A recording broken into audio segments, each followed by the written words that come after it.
देवशयनी एकादशी आषाढ़ मास की शुक्ल पक्ष की एकादशी को मनाई जाती है। सनातन धर्म में इस एकादशी का काफ़ी महत्व है। देवशयनी एकादशी मनाने के पीछे धार्मिक कारण और इस व्रत की कथा इस प्रकार है।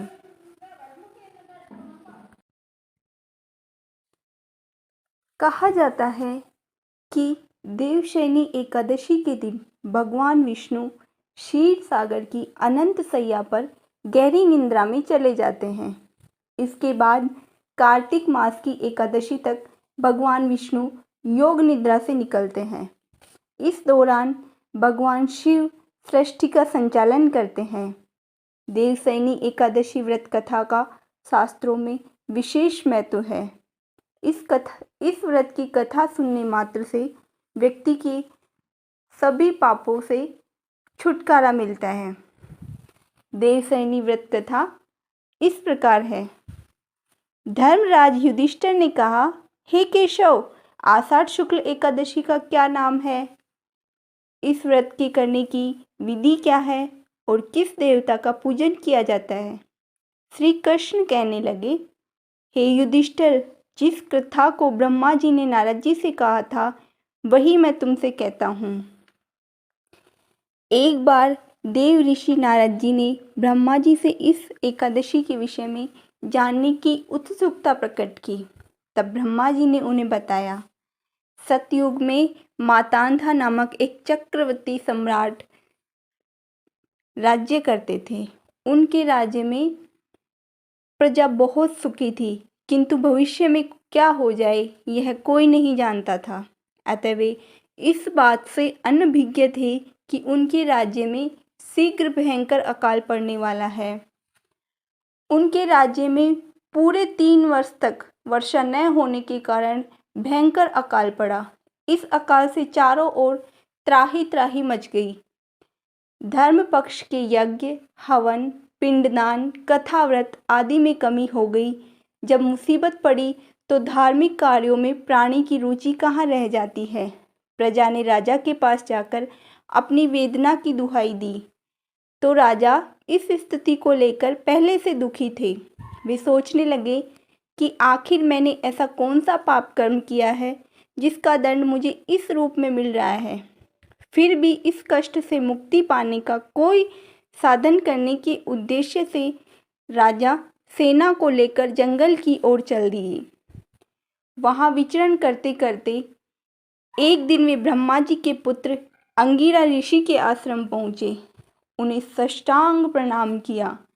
ऋषिवर ने आशीर्वाद के बाद कुशल क्षेम पूछा। फिर जंगल में विचरण करने और आश्रम में आने का कारण जानना चाहा। तब राजा ने हाथ जोड़कर कहा, हे महात्मा, सभी प्रकार के धर्म का पालन करता हुआ भी मैं अपने राज्य में दुर्भिक्ष का दृश्य देख रहा हूँ। आखिर किस कारण से ऐसा हो रहा है? कृपया इसका समाधान करें।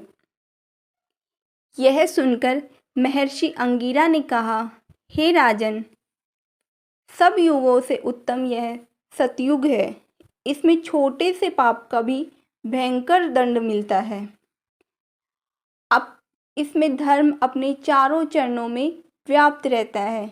ब्राह्मण के अतिरिक्त किसी अन्य जाति को तप करने का अधिकार नहीं है, जबकि आपके राज्य में एक क्षुद्र तपस्या कर रहा है।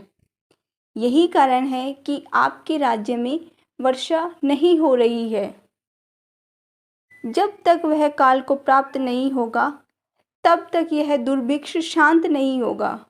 दुर्भिक्ष की शांति के लिए उसे मारना पड़ेगा।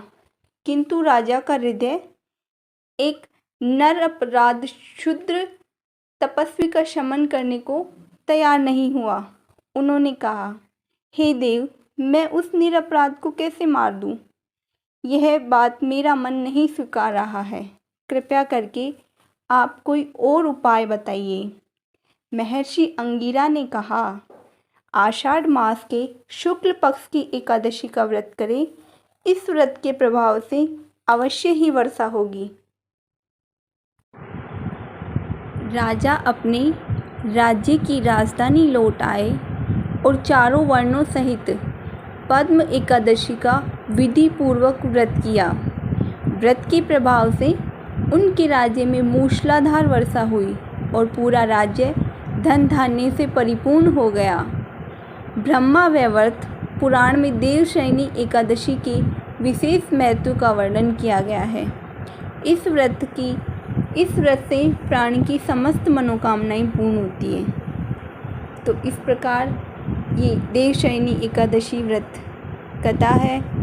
इस व्रत को करने से मनुष्य की सभी मनोकामनाएं पूर्ण होती हैं। इस प्रकार की कहानियाँ सुनने के लिए वीडियो को लाइक कीजिए और चैनल को सब्सक्राइब कीजिए। Thank you.